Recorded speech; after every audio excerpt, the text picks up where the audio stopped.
also trying to do this shop at the table. Oh, for fuck's sake, Ellis. He's fucking ruined it. Oh, you prick. I'm not here. Shh. Well, I'll do a better job than introducing than yesterday. Shall I, Danny? Welcome to ABW Live. This is the post-game show for Standard Liège 2, Arsenal 2, a game where we scored 4 goals and couldn't win. Thank you to Danny for that line, who I am introducing. Danny, how's it going?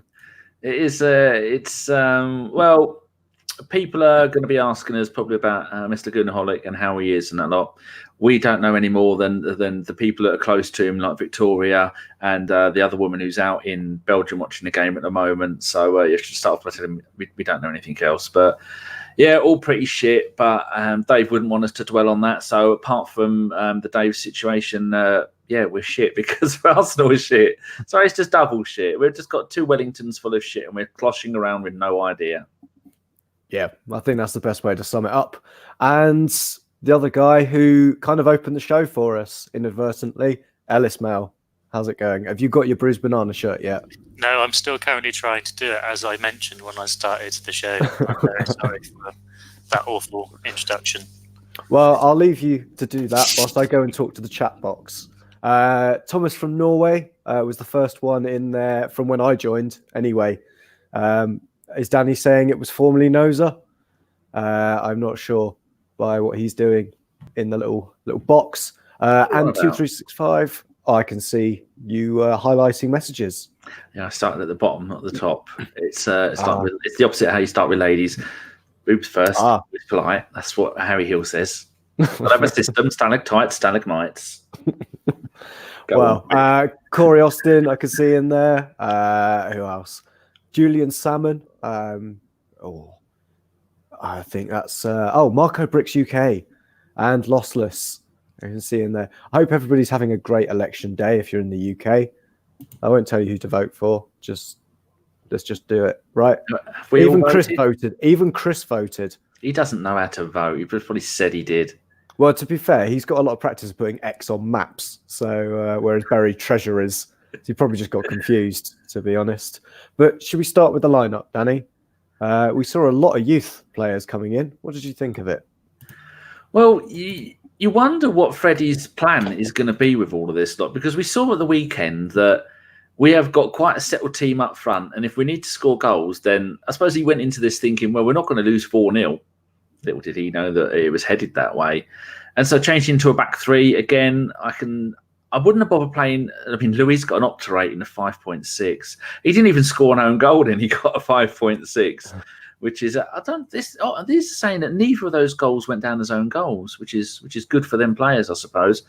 But I don't know why he went with the back 3. Completely pointless. I can see why he maybe wanted Sokratis to get a game because he didn't play at Did he play at the weekend?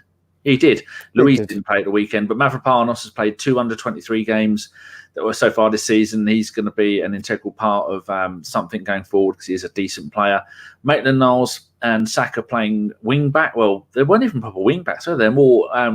What's the difference between a winger and a right midfielder when it's not a wing back, is it? Well, I thought Freddie had gone very festive and we had the Christmas tree formation. Kind of, yeah. Did look a little bit like that. Willock again. He's had a few bad games recently, and tonight didn't really help much. Nice to see Guendouzi playing in the middle, but you thought that he'd try and make sure that he's a little bit more disciplined, which he wasn't. But when you're the likes of Luiz and when you're Lacazette, and he goes, yeah, you're playing in an almost pointless game in the Europa League, those two have got to be thinking, well, this isn't very good, is it? But I like the fact that Smith Rowe came back, that Nelson, he had a bit of a cameo appearance against West Ham, that those two got played, and they kind of played in their best positions. It said on Who Scored that we played a 3-4-3. Well, I think Smith Rowe was dropping into behind the strikers, because I know it's quite a lot of the time it was Lacazette with Nelson playing off him a little bit at the time. But the gist of it is, lots of young players got a game, and it could have gone badly, but it was saved by the skin of our chinny chin chin. Yeah, absolutely. First half, I think we'll get into that. Ellis, how did you think we kind of played in that first half? Because there wasn't too much to talk about. It was a bit like the West Ham game in that regard. there wasn't that much to talk about. So thank you for coming to me to talk about the first half. Firstly, before I go into anything, I should probably do a live apology to Thomas from Norway after I was a very naughty boy on the last radio show and banned him for a 300-second period. That wasn't Thomas you did it to. It's Pete Coulson. Oh, was it? Yeah. All right. I don't care then for Thomas. I'm sorry, Pete. I don't even know who I've blocked now. Well, Pete's not in the box, so you've probably properly blocked him as well, haven't you? I haven't blocked him properly, I promise. Promise, Pete, I'm sorry. I'm sorry I got you confused with Thomas. Your names don't even sound the same. Have you checked that to get your microphone and give it a little tap on your thing? Oh, it is. We're getting buzzing from somewhere. Have you got your love eggs in again? Yes. Dirty boy. Oh, blimey. Anyway, football. Yeah, that weren't the best that I've watched us play this season, but it probably won't be the worst we've watched either. It's just so true. It's just there wasn't anyone really showing. It's the same old shit, really, isn't it? Let's be honest. Even though we've sort of mixed up, like Danny mentioned, with a lot of youth going into there, it felt the same. The midfield weren't really showing. Other than I thought Guendouzi tried to show a lot, but you were getting Ainsley down the right there, getting the ball, and really being left with not much on a sort of a half pass option to Nelson in front of him, but one that the easy defended, so it just wasn't getting through. If it wasn't a good quality ball. I thought my cat's now attacking my Ethernet cable. That's nice.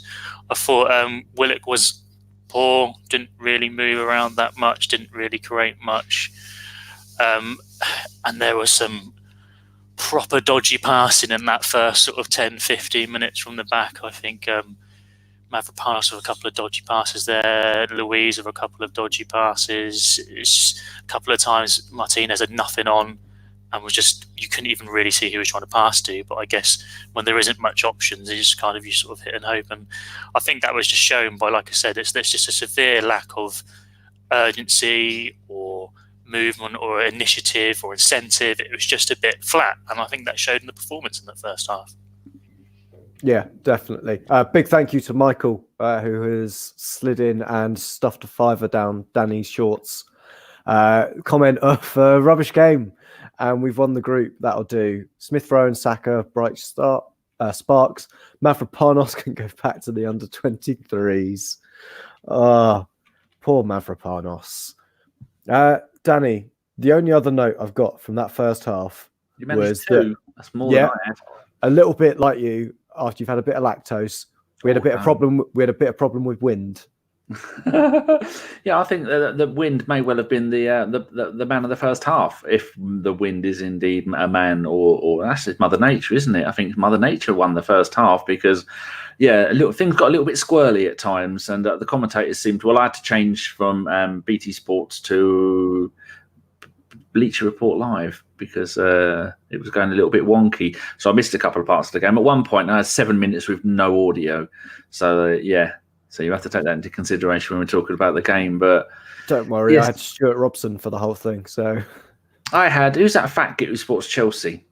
Oh, narrow it down. Commentator. Alan Brazil? No, it's not it.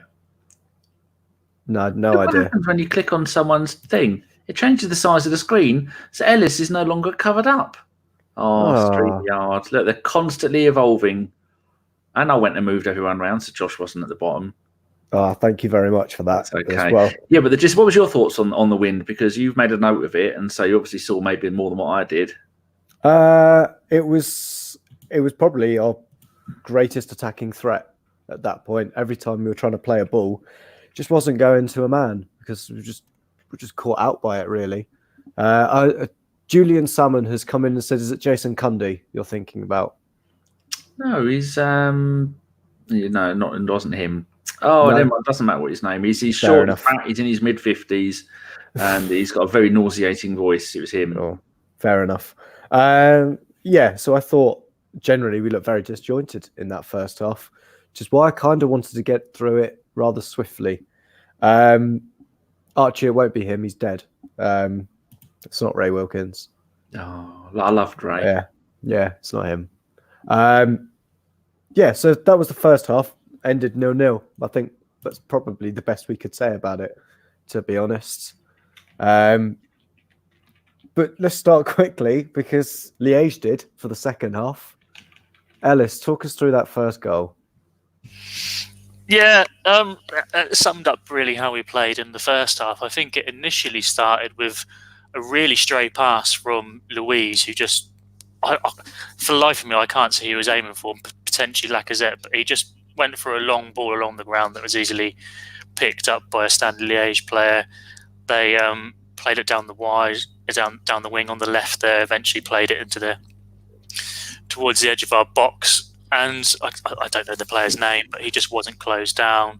Guendouzi didn't really close him down. Mavropanos didn't really close him down. Sokratis didn't really close him down. They just gave him too much space and time to shoot. And when he did shoot, it took a big deflection off Sokratis' arm and just sort of wrong-footed Dudar in our goal, Martinez in our goal, and it was frustrating because we saw another sort of deflected goal in the West Ham game, but it's annoying because it is a bit jammy, but I don't think we deserved any less by the way we were playing and the way we had played. It was just, I think it was a kick up the arse that we needed, but it didn't really kick us up the arse. If anything, we just sort of continued to just mill around the football pitch with no real sort of urgency at all. But yeah, it's frustrating.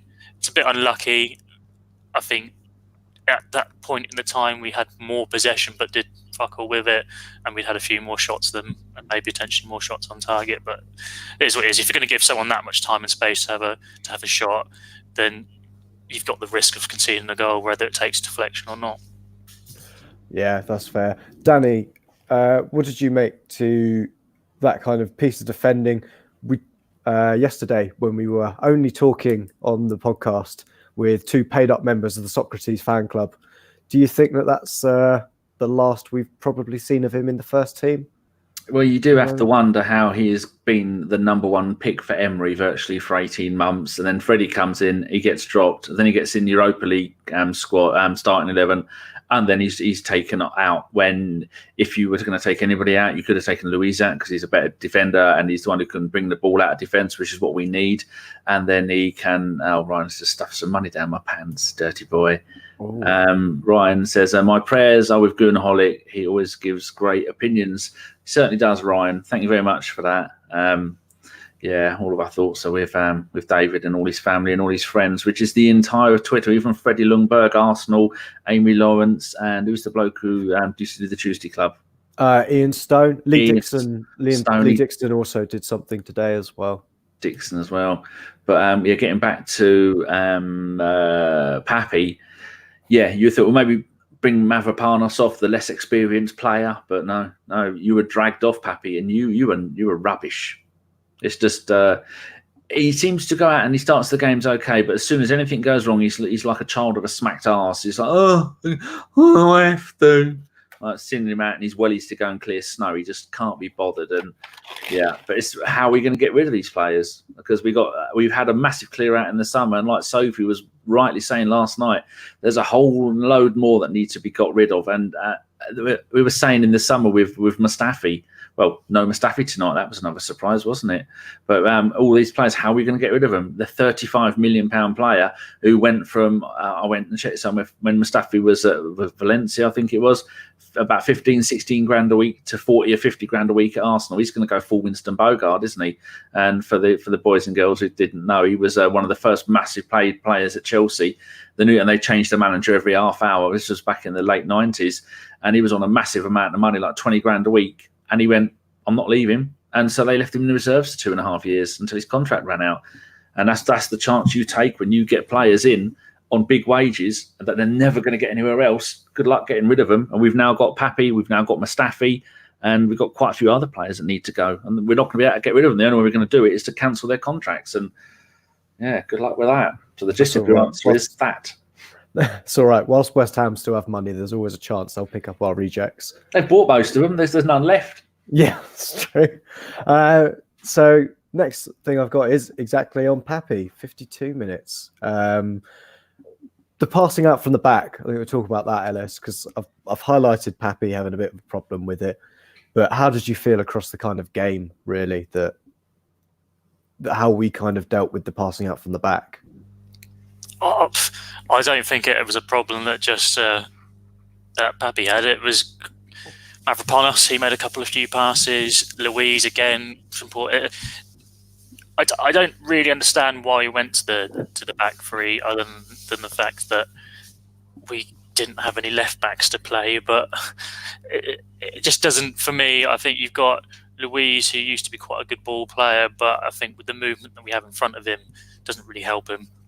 You've got Mavropanos, who, for me, someone's mentioned it in the chat, it seems like he's had more bad games than good. Like, I can remember when he briefly broke into the team when Arsene Wenger got him in January, and he had a little run of games where he looked really good, and we thought, we've got a good player here. But then he had I think it was a mare against Leicester and got sent off. It could be another team, I think, get mistaken.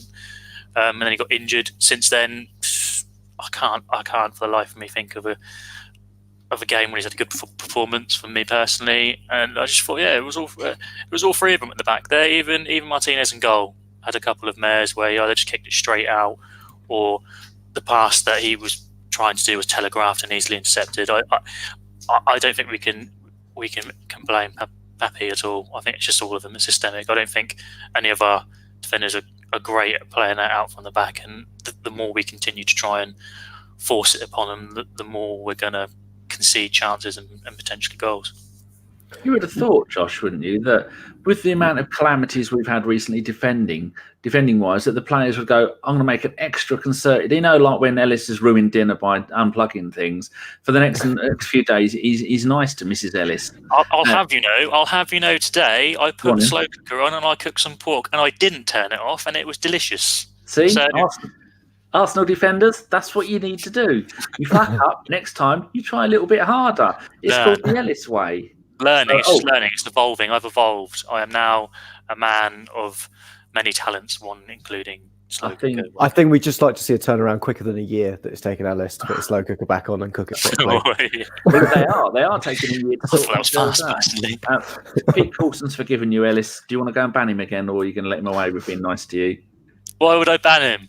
I'm sorry, Peter, or Thomas from Norway, or whoever you are. It's Pete. You can't get those two mixed up. One's from They Norway, sound exactly the same. Peter Thomas, like tomato. Peter Thomas. Josh Savers. I'm trying to, but the next thing I've got down is Liege scoring their second goal. Oh, Jesus Christ!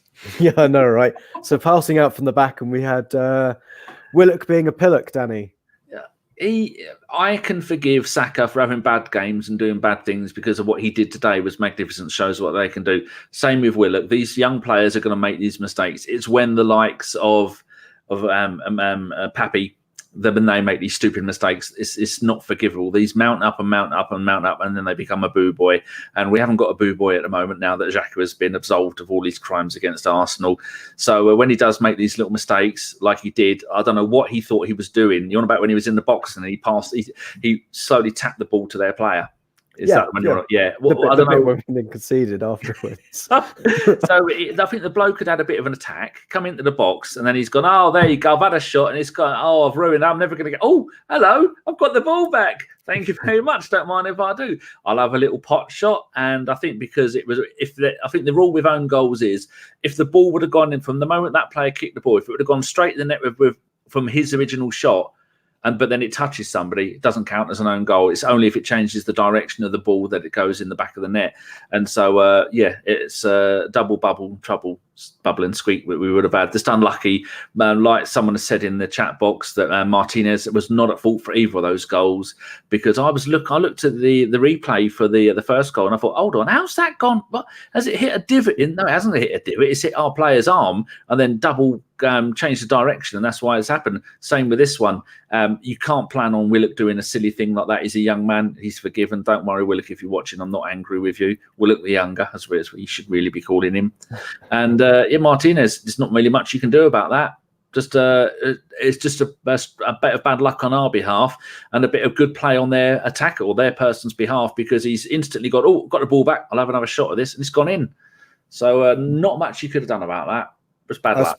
I suppose it's the risk of playing a young player, is they're always prone to these peaks and troughs in their game. But as Michael Hanneman has said, that if that was a Wobie that had done that, that boy would not have seen the end of it. Well, these young players need to make mistakes to learn from your errors, don't they?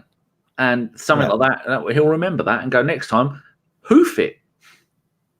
Yeah, absolutely. It's a good thing it's happened in a game that ultimately we've got the result we needed out of it. And have I got this right that now Frankfurt haven't gone through? They have. Group, they come second, but if Liege had beaten us, right, they would have gone through. Because they lost 3-2, didn't they? That makes sense, yeah.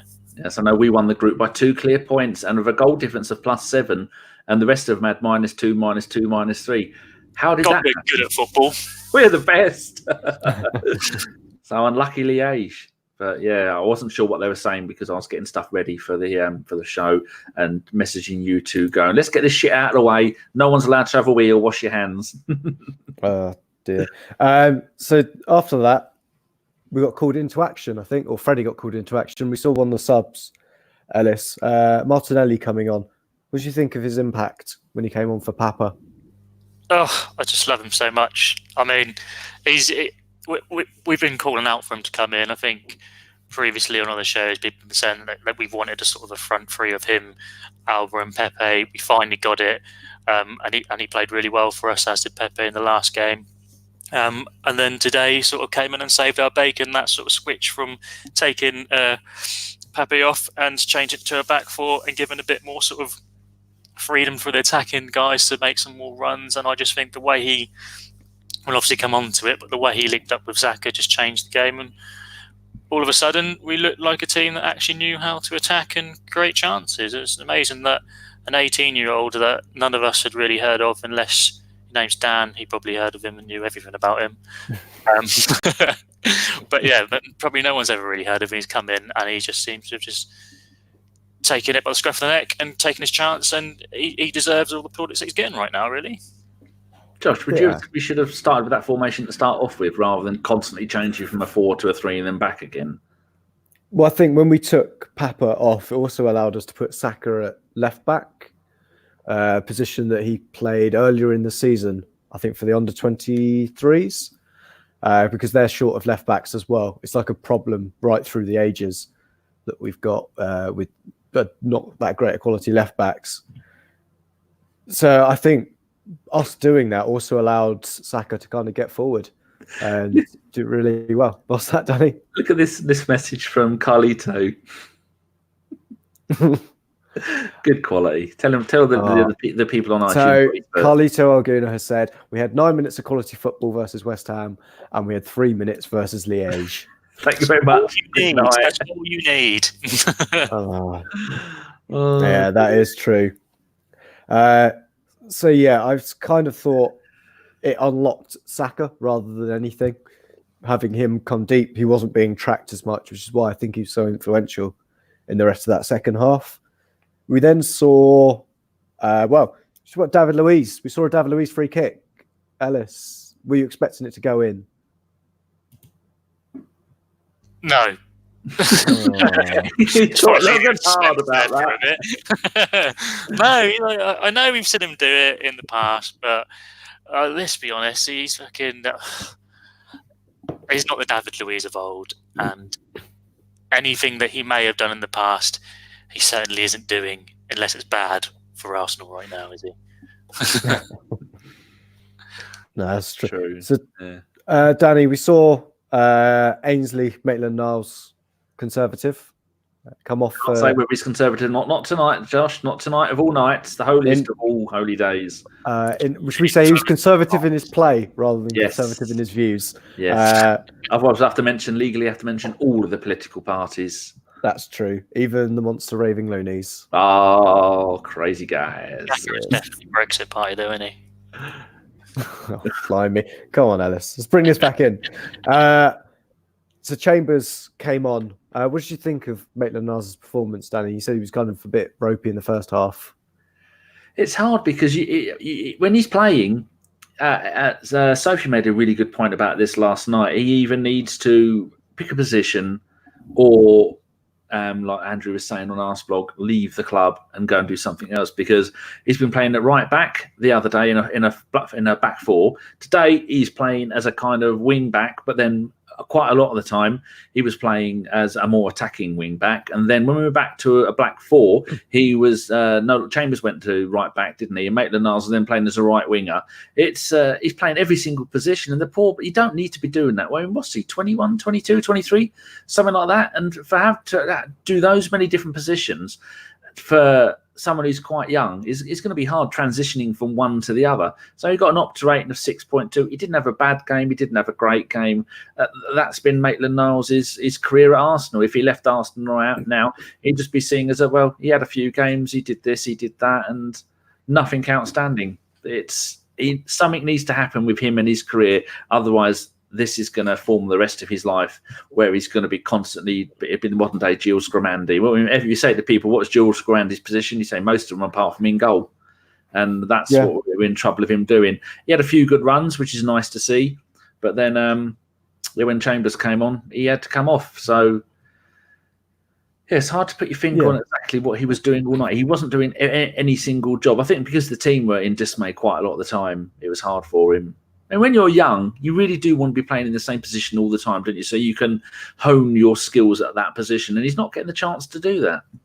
Yeah, I agree on that point. But you've also got to do your stuff at the same time. You've got to perform in training. I think that's where you get to mess around at those positions. And if we look at Saka, Saka's not been asked to play left back one game, left wing back, then left wing, then left midfield and everywhere. So it's just maybe Maitland-Niles needs to put his foot down and go, no. Tell Freddie I'm not fucking doing that. And then he'll be off to West Ham with the rest of our junk players. I do feel for the boy, because there's a player in him.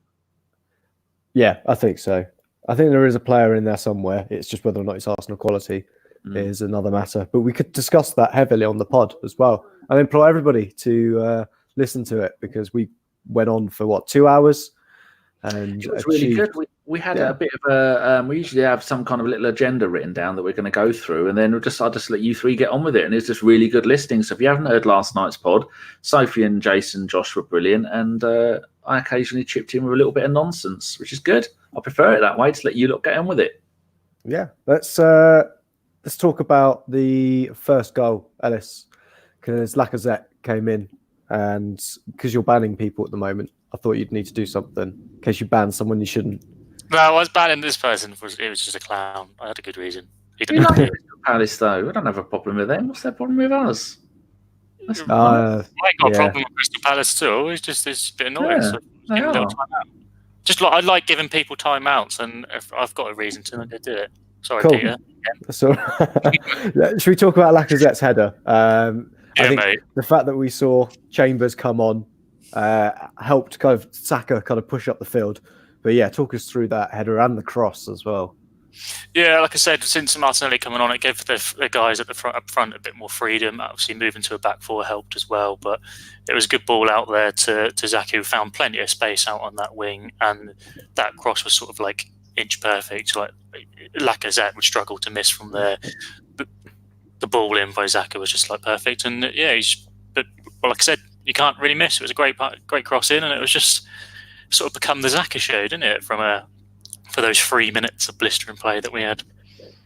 But I think for Lacazette, though, although he scored a goal, his general performance for me overall, again, I think we suffer a lot. Our play defensively and offensively suffers loads because of our midfield and how poor our midfield has played of late. And obviously it doesn't help Lacazette, but I also think he's a bit out of form, really. Like I said, only Nicholas Bentner could probably miss from that position, or Jovino, but Lacazette ain't going to miss that. But other than that, I don't think he really did much of any worth up front, really. Again, like, it can be influenced by the midfield, but for me, he hasn't done anything in that game for me to think he needs to take the spot off Aubameyang. Aubameyang's got to stay there back in the Premier League and in the big games, but a goal's a goal at the end of the day, and that just goes towards his tally. But I think that was more down to the cross from Xhaka than it was for his finish. Talking about Saka, wasn't it in the first half where we're attacking down the left-hand side, he's in the box, and he has that shot, and his lightning quick reactions, the shot came back out, and he then put it over and crossed it to someone, I think it may have been Reece Nelson, jumped up, tried to header it. That just shows that's one really good thing that Saka did, and these little things are all going to build up and give him confidence in future games that he knows he can do these things, because there is definitely a player there, and it's someone I'm looking forward to seeing. He's not ready to replacing anybody in the first team just yet, but this is the kind of things that we would be wanting from Maitland-Niles that we're not getting, partly because he's not allowed to express himself that way, and partly when he does, it doesn't really work out. Well, Saka's he's played well. He played well in the start of the season, didn't he? And he got his chance in the Premier League under Emery at the start of the season. And I think he probably sits there and thinks to himself, the person ahead of him at the moment is Martinelli. And I know Martinelli's come on there and he's changed the game, but the guy who's got the assist and the goal is Saka.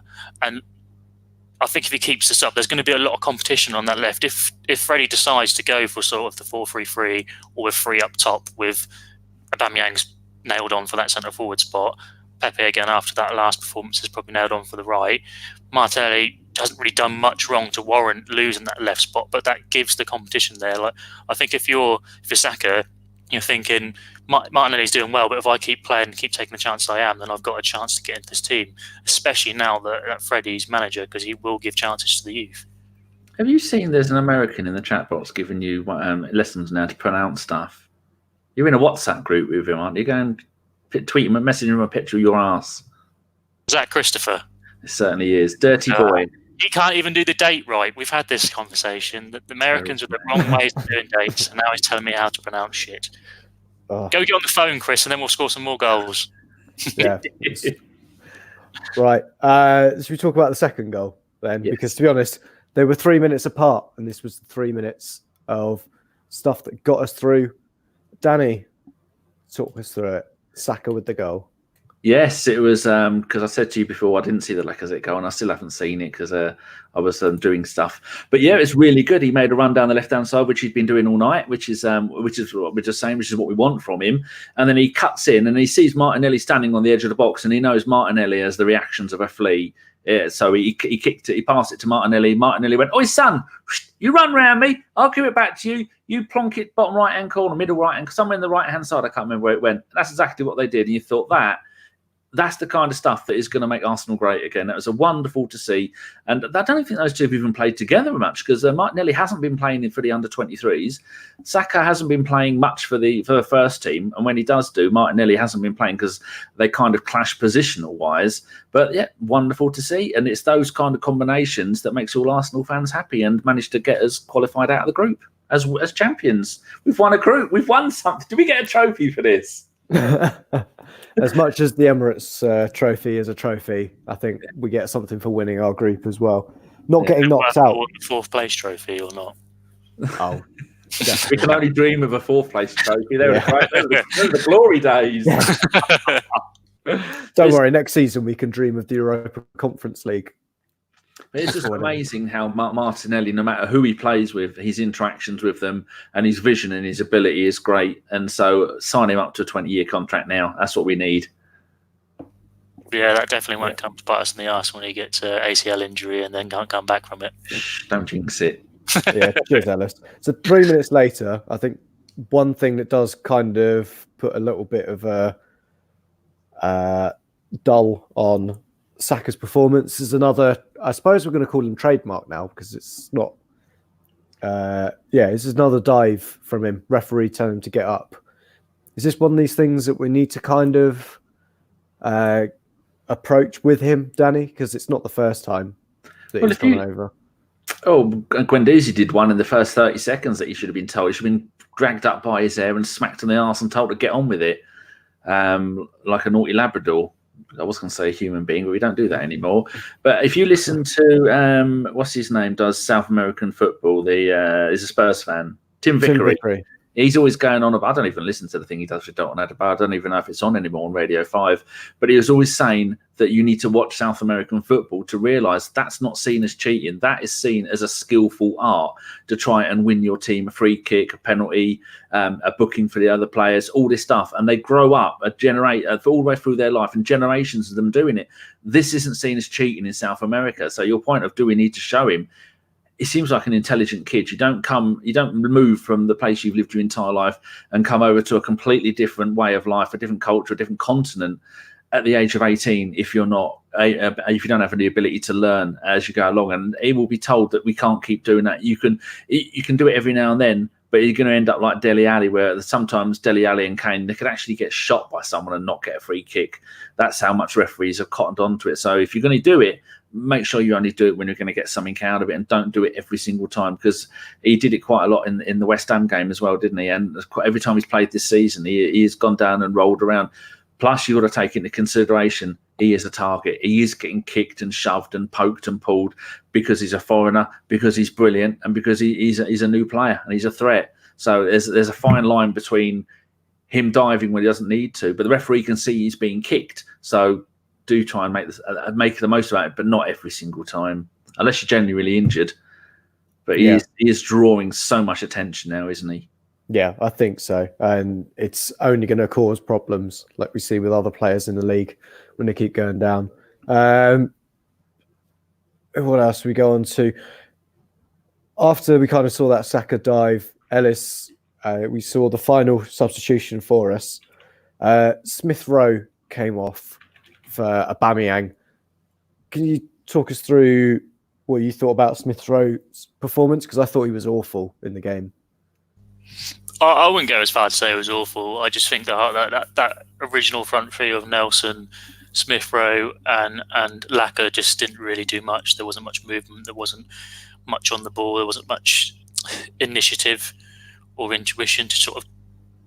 I know they weren't getting much service, but they didn't really make much out of nothing, which is what you sort of look at in top quality forwards. I'm not saying they are. Nelson and Smith Rowe are still very young, still sort of developing as players, so I'm not expecting them to do that, but that is what shows you that this boy can make it, or he's going to make it, if they can sort of produce something out of nothing. And neither of them really did much for me. Smith Rowe got on the ball, made a couple of loose passes, a couple of times sort of dribbled past a few players out there, but from memory, I might be missing something. I'm sure people will correct me in the chat box, but I can't really think of a moment in the however many minutes he played for that game of him really creating anything outstanding or doing anything outstanding. I wouldn't say it was rubbish, because he is still young, and we've all seen the YouTube clips of him when he's played for the youth side, and I think we expect a lot of him, but it's a big step up, regardless if you're playing Standard Liège or someone of a more known sort of football team. But for me, he just didn't really do much, and that's fair play. I guess we're going to probably, depend on how the draw works, I imagine we might get because you've topped our group, we might get a lesser team, as they say. Potentially might get another run out, and in cup games he might get more of a run out. But for me, he didn't really do anything to show to Freddie that he's knocking on the door. Conversely, if you look at how Saka played and then how he's going to get Freddie thinking, Smith Rowe and Nelson, for me, haven't done anything to suggest that they deserve any playing time in the Premier League or in the big games. Yeah, that's a good point as well there, Danny. What did you think of Reiss Nelson's performance? Because I thought, similarly to Smith Rowe, maybe not terrible, as Ellis has kind of corrected me, should we say. Maybe perhaps rusty is a better way to describe their performances. How did you think he played? Because he was one of the big shining lights for what he was doing in Hoffenheim. Well, for the first half of the season, as long as you don't listen to the likes of you. But yeah, he started the season. We weren't expecting him to play many games, and he was getting a couple of games, and I think he got a knock, and then he come back, and then he got another knock, and then he was playing for the under-23s, and I think we were playing for the under-21s, which is only the European competition. So I'm just looking here to see how many games he's played for us this season. Here we go. We've played 5 Premier League games, 1 Europa League game with 1 assist, and 1 League Cup game with 1 goal and 1 assist. So that's not a bad way for him to start the season. It's I thought when we said that bit about Saka where he had that shot in the first half and then Nelson, it was really quick of him to see the ball was coming and jump up and try and get a thing on target. It's going to be like most of the players, just going to need some time to play and express himself. But when you are with your Maitland-Niles, whether you're Saka or Reece Nelson, you're going to struggle to get into the first team at the moment because that front four are pretty settled. And so trying to get in there, you may be asked to play in different positions. You're only going to get the run in the Europa League. We're out of the League Cup. Depending on who, like you were saying, who we get in the next round of the Europa League. I'm just looking here. Teams that have dropped down from the Champions League to the Europa League. Club Brugge are nothing. Olympiacos nothing. Shakhtar Donetsk nothing. Bayer Leverkusen, oh dear, they're good. Red Bull Salzburg, the Austrian team, they're quite good. Inter Milan, oh dear. Benfica and Ajax. I mean, how is Ajax in the Europa League? If we get any of those last 5 teams, which we won't because we've won our group, but if we get any of those teams in the latter stages, then we're going to be in trouble because we haven't done that great in Europa League, have we? And so those players, getting back to your question, the players that have been playing in the Europa League, I don't think they're going to be getting many starts in the Europa League. It's going to be, if we want to try, because we're not going to get 4th place in the league. If we want to try and get into the Champions League by winning the Europa League, these players are only going to get bit part jobs, aren't they? So it might be like it was last season or the season before that in January some of these players went out on loan. I know Smith Rowe went off to Germany. Nelson was already in Germany, and a couple of other players. And maybe that's what Chelsea have done to make their young players great, is to send them out on loan. But it's got to, yet again, we've seen Eddie Nketiah go on loan to Leeds, one of our best young players, and he's not getting games, is he? So yet again, we have actually got a person at Arsenal who's in charge of the loans. That person needs firing because the first line in the loan agreement should say, plays every minute of every game if you want our players. So if these players are going to go out on loan, because they're not going to get much time in the Europa League or the Premier League, I don't think, other than just bit parts as a sub, they need to go out on loan and they need to play on loan regularly because... to be honest, I'm quite happy with the minute. Well, not the minutes, but the experience that Eddie's getting at Leeds. Because if you look at a modern forward, well, he's only a finisher, isn't he? There's no one that's an out-and-out finisher in modern football anymore. It's kind of a lost thing. You know, there's no kind of Jermaine Defoe's. We see with Martinelli, he plays in any one of the front four positions like that. Absolutely. We've got Lacazette, we've got Aubameyang, and then you look at all the kind of top strikers, they've all got a bit of creativity about his game, and it's something that he needs to improve on. He's got it slightly, but even Bielsa said, you know, he needs to work on that harder. And if there's any manager in world football that you want to be learning from, it's Bielsa in terms of how to be a great forward. I've pissed myself. You could have muted as well, mate. Oh, if I put myself off, I thought... I'm looking at the stats at the moment, looking at Saka. He's played 12 games for us. Martinelli 14, Smith Rowe 3, Reece Nelson 7, Willock has played 19, Maitland-Niles 12, and so they are getting quite a lot of minutes. But I suppose you do have a point that he's just a goal poacher, isn't he? Yeah, and I think he needs a bit more about him, to be honest. And it's not necessarily a bad thing. He'll, you know, if he's good enough, he'll get the play time, or Bamford will get injured and they'll be forced into it. It'll be one of the two. I did notice when I was taking more notice of Leeds in earlier on in the season that Bamford had been dropped, hadn't he? I don't think he was playing that well. But... Yeah, and then Eddie got injured, which didn't help him. Has he got injured? Oh, maybe that's why I didn't. He was injured for a bit. He's just coming back into it. This Chelsea fan is fucking determined, isn't he? We've got a couple of new accounts. Yeah, if we showed you that we got a list of all the people that we blocked, YouTube show all the blocked people, and there must be about 15 accounts he's got all for Chelsea. Oh dear. Go on. Sorry. Oh dear. No, I think we kind of covered it on that one. I was going to say to anybody, all the listeners who are watching right now, you know, listeners that are watching, viewers that are watching, and are in the chat box. If you've got any questions, stick them in there, and Ellis will go through and mop any of them up. I can see someone cheekily has gone in there and started, plugging their show in there. I don't know which one of that is it. Is it Mike? Or is Mike. He doesn't have the skills or the brass knuckles knowing him. But Bassett was a Colorado Rapids player, which is one of the teams that the Kroenke Empire of Dirt owns, and he's a player there for the MLS. I think he's a midfielder. He's a decent player, and he recently had a trial with Arsenal.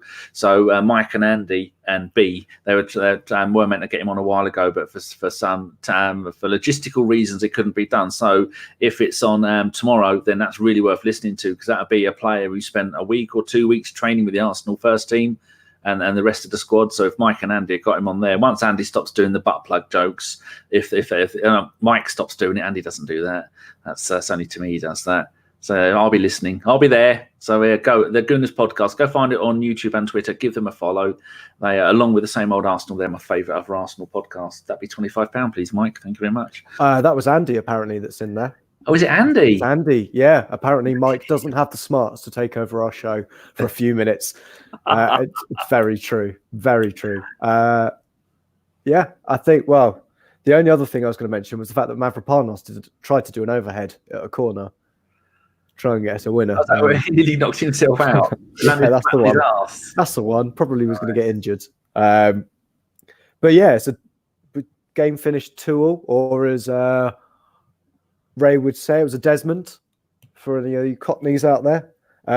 Top the group thanks to Vitoria winning 3-2 against Eintracht. So I think that just takes us over to questions, or should I go and see the chat box and see how we're getting with a thumbs up? There's another one in there. I've just got rid of that one as well. London is Chelsea Manor. That doesn't even make sense. Oh my God. Wow. Yeah. Anyway, thank you to all 112 of you that are watching, and 45 of you who have given us thumbs up. 0 of you have given us thumbs down. And bearing in mind, we've blocked about 6 people who have been watching. I'm very surprised. At least, Chelsea, if you're going to do something, give us a thumbs down. Shall I just tell you some of the names they've come up with? I know it's Chelsea London only team. Pete's opinion matters. These have all got the Chelsea logo. London is blue. Eden Hazard. Chelsea Kings of London. Chelsea. Another Chelsea spelled slightly different. I reckon they're a Spurs fan. Rob Huddleston. London is Chelsea Manor. Chelsea greatest team the world has ever seen. Chelsea headhunter C18. Chelsea is London. This Chelsea champions of Europe 2020. Wow, this person, they really need to go and sort their life out, and we don't care. Go away. I reckon he looks like. Have you ever seen that South Park episode where they're playing? I don't know what game it's based on, like Dungeons and Dragons or some weird game like that. And they're all getting like really fat and spotty, and they're playing a game, and there's some really good person at the game, and then they actually see him. He's like this fat, obese man with spots and like paedophile hair and everything like that, little white stain, just like covered in spots. Definitely what he looks like. Living on Red Bull. That's what his new logo when he creates his next account should be. Like a little Chelsea badge on his shirt. He needs to hurry up and get another one. I want to see what it is. We're all interested. Dear.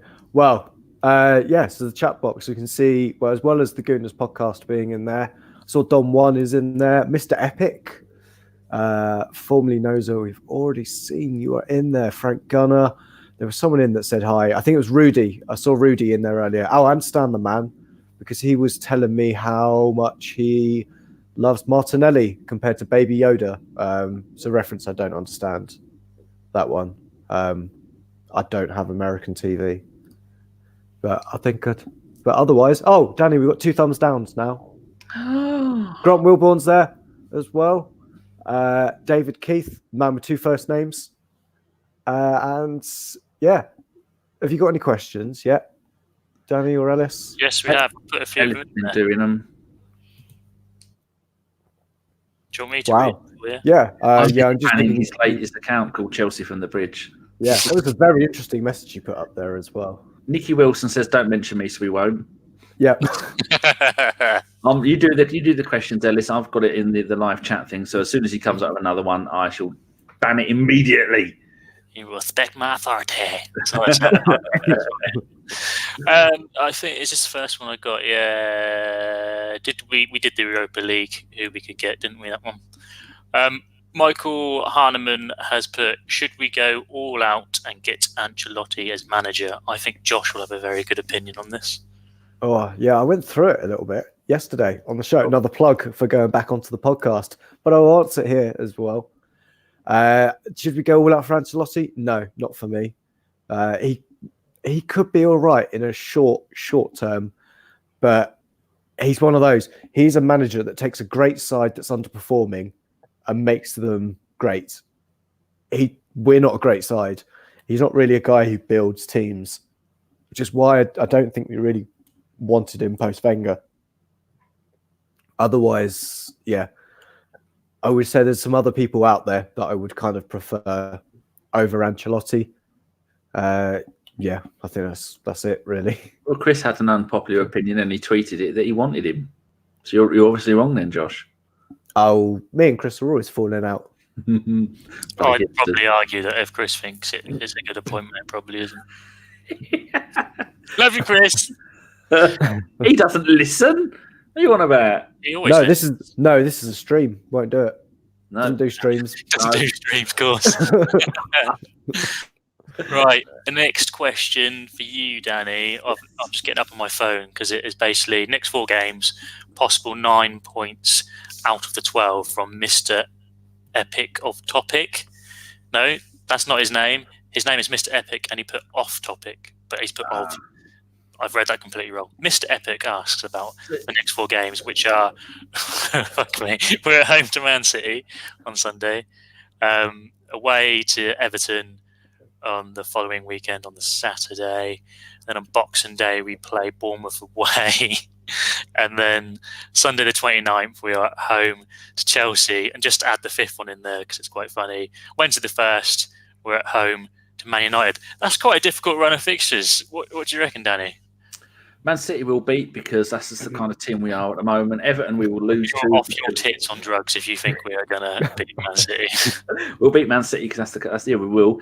Everton we will lose to because they'll have appointed Unai Emery as their new manager, and then Hill Sellers, Walcott, and Iwobi back. Bournemouth, they're in a hell of a run of trouble at the moment, and poor old Eddie Howe. I think they've got 11 first-team players injured. That's nearly all of their players. They're not a big club with a massive number of players, so we'll beat Bournemouth. Chelsea at home, they're a bunch of racists, so he'll easily smash those. And Man United, it's whether he wins, loss, win, loss, because it depends if Ollie drives the bus down to North London or not. Yeah, so I think realistically, we were going to probably get 0, 3, 6 points out of those games if we're lucky. But you can't tell, can you? Because we had a magical 9, then a magical 3. We may be down to a magical 1 minute by any of those games, and after that, it's all downhill. It's hard. We need 1 minute, and soon it'll be minus minutes. We'll be winning before we even kick off. Yeah, because Josh is gone, I'll give my. Where's he gone? I don't know. He's not there, unless his skin tone is now that pale. Yeah, he's fully translucent. He did put burb. Oh, there he is. Hey. Anyway, so going back to those 4 games, I think we'll definitely lose to Man City. Someone put an amazing little GIF on Twitter the other day. Any Game of Thrones fans out there, if you can remember the episode Battle of the Bastards when Jon Snow is literally being swarmed by thousands of enemies, that's literally going to put poor Leno in goal. When we play Man City, he is going to face a heck of a lot of shots, I think. But I'd love to be proved wrong. So we definitely won't win that. I think Everton we can get a result at because they're in sort of dire straits at the moment. I know did they get a result against? They beat Chelsea, didn't they? But I think we could probably get a result there. So I think we'll get 3 points there.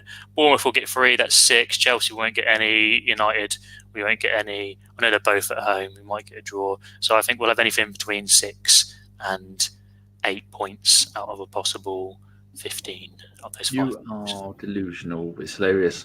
Have we got a Standard Liège fan there? If you are, say that you're a Standard Liège fan. You were very unlucky tonight. I think you played really well, and you're unlucky that you didn't go through. I would have rather have Liège gone through than. Oh, it's Josh typing in there. Then Frankfurt go through. Yeah, it's very windy. Half-empty stadium though. So if you are a Standard fan, say hello. I believe Joe V82 of our parish was there as well because he's a Flemland man. Yes, he is. I've got a Millwall fan there. Come on, mate. This isn't the 1980s. No one cares about Millwall anymore. George Graham off you. That's probably the Chelsea fan making another account. Yeah, For us probably. to send with a different team. Anyway, another question. Oh, it's Michael Hernandez this time. Kind of dart question, Q. When Stan retires or passes away, would you be okay with Josh running the club? I'm assuming he means Kroenke, not our Josh. And do you believe it would be different? So, Josh, seeing as you share his name, do you think it would be different if Josh took over the club after his poor father may pass away? Well, I'm not sure poor is the word to use for Stan Kroenke. Poor because it would be dead. Give the guy a break. Yeah. Big thank you to Mr. Epic, who has slid in and popped a little pound in Danny's slot. Don't say where. In your slot. Oh, that's all I'm saying. That's what I've been using a while. Blow the cobwebs off. Yeah. Just give it a bit of a spin backwards, just in case it falls out again. But yes, would I be okay with Josh kind of running the club? I think he kind of is anyway, to be honest. Stan's got enough going on at the moment on his plate compared to, with what's going on in LA and that kind of whole big stadium thing. And you know what? He was about the same age as Wenger, isn't he? Stan Kroenke. He's in his mid to late 70s. He's an old man. He's an old man. And to be fair, when I get to my 70s and I've got, £2 billion net worth, fuck all am I doing any work? And I get my son to do it. So yeah, I think in that point of view, I think Josh is running it. And I know you can't be too happy to see, we haven't had enough time to be fully happy and come up with a kind of proper thoughts of how we've done so far. Because it's only been, 18 months since Josh has been running the club. And there's so much change has happened. But I think once we get some stability in place, get the new manager in, I think that will really give us an idea of what Josh is like as an owner. Said you'll get your son to do it. How is little baby Ginger Farquhar? Is he all right? I don't have one yet. It's not that I know of anyway. That's why you keep going over to that cupboard to feed him, isn't it? Cupboard. That's through to my bathroom. That's just where he keeps his girlfriend, in that cupboard locked away. You live up north. You don't have bathroom. You just open the window and let it go. I've got 2 bathrooms. I'll have you know. A bucket and another bucket don't count. Master bathroom and an ensuite. Oh, we've got a Watford fan here. I don't like your owners, but I do quite like Watford, and I do like Elton John. So hello, Elton John's Forgotten Toupee. That movie, Rocket Man, is shite. I wouldn't recommend it if anyone. I watched it. It's fucking brilliant. No, it's not. It's shit. Yes, and they should have sold us John Barnes instead of bloody Liverpool. We've made a bid for him, I think, but that was a long time ago. Not in '84, possibly. Anyway, Danny. Oh, well, we've only done an hour. All right, well, there's 3 more questions to get through, and then we can wrap this shit up. David Keefe says, could you see Arsenal buying 4 defenders in January? So, could you suggest any realistic defenders we could get in? Danny, could you see that?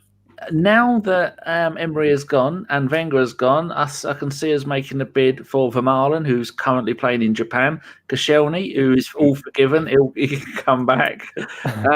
Per's already there, so he can put his boots on. That will save us a few quid. And who else is there? Armand Traore. I think he's a free agent, or he's just gone to Cardiff. So no, I don't think we spent big in the summer. Long term, over the next 4 years, we've spent big in the summer. So unless we can't have so many defenders at the club, because unless you can get them to do other things, I suppose Mustafi can play right back if he really has to. Luiz can play kind of a holding midfielder if he has to. But then you still got Sokratis, and you've got a couple of other, like Zach Medley was back on the bench today. I would have liked to have seen him get a game, and other central defenders. But if we can't get rid of the ones we got, we can't bring in new ones. Maybe loan them out. But it's going to have to be loan it back out to a Spanish or a French club, and we pay majority of their wages. So many possibilities there. I don't know, but we definitely need some. But then it all depends on if we get a new manager before January. Maybe that's the club's plan: hire a manager on February the 1st, and then he can't buy any players. Yeah, I completely agree with what you said there, Dan. I don't think we're going to get anyone, and if we do, it'll probably be on the cheap. We can try and get Shane Duffy. Get a Boué back in. So I don't think you can say much fairer than that. That's a great comment. Josh, one more question for you, then I'll do Danny, and then you can wrap it up. So this is from Neil Vagheller. Probably said that wrong. What do you guys think of hiring Marco Rose, even if it after the end of the season? Even if it is after the end of the season. Sorry, I'm not very good at I don't think we'll get Marco Rose mid-season. He's doing wonders in the Bundesliga. Gladbach are top of the league. Well, why would you leave a successful side that, to be honest, could be going against most of the odds in that league and winning it? I think I'd much prefer to see, you'd prefer to stay, wouldn't you? See the season out with Gladbach, and then where does he go from there? You either take them into the Champions League. I don't think Gladbach were in the Champions League this season, were they? I think maybe Europa.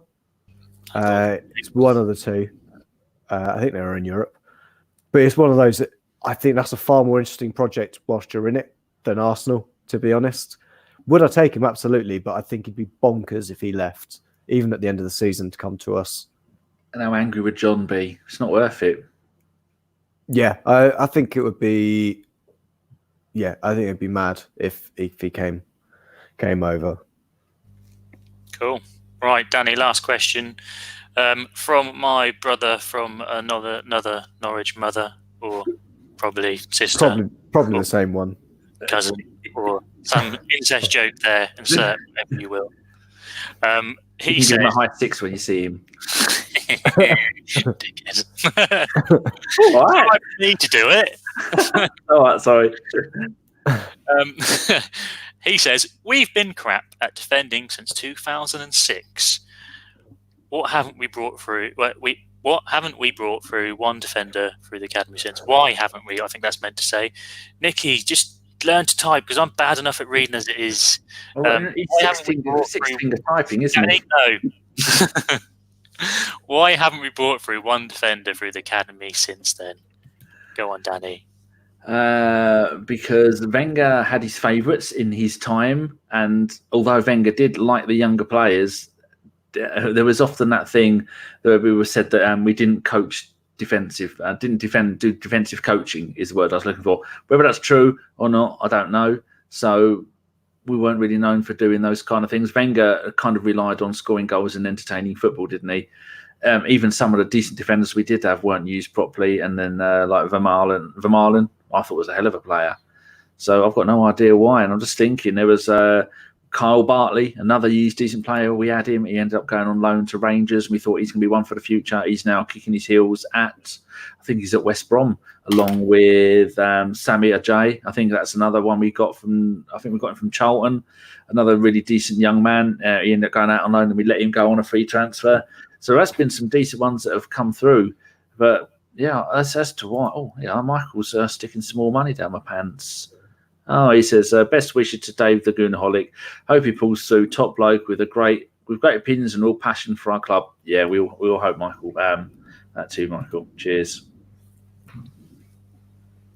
That's me done. That's my answer. We've had a few and they've gone. That's you done. Josh. Cool. Well, I think that's it, isn't it, for us? No more questions. We've done an hour. No more questions. We've done an hour. Thank you to everybody who has joined in, unless you're a Chelsea fan. Someone like Elton John's forgotten to pay, you can come back. And everyone else who's come in as a regular, all 107 of you that are there right now, 55 of you with a thumbs up, one of you with a thumbs down. You know what? Be more like the thumbs down. I like that person. Which is a bit hard, considering that Chelsea fans had 5 accounts. He could have at least used his brain and given us 5 thumbs down, idiot. Yeah, absolutely. But, it's asking him to use some of his brains. But, yeah. A special big thank you to Michael Hahnemann ×2, Ryan Cost, and Mr. Epic for your donations as well. Cheers. Big thank you to 2 people that joined me on the show this evening. Ellis, you don't have to be here, but to be honest, it'd be all right if you weren't here at all. Fucking hell. Cheers, mate. That's all right. Been a pleasure to be here with you, Danny. Other than that, I've enjoyed being with you, Ellis. Crazy. It's that way. And only a little bit of your tree. I think that your tree's been the star attraction tonight. Apart from the Elton fan who says, the Spot fan says, thank you for Danny Welbeck. What better way to end the show, eh, Josh? I think so. I think that's the Christmas cheer that we need. Thank you, Danny, as well. You've got to be here. Yeah, and finally, Snicky Wilson, I don't have a tree because I don't want one. Danny, turn this shit off. Oh, that was a quick one. I wasn't ready for that. Jesus. My tree will be going up any day now. Up your bum. Jingle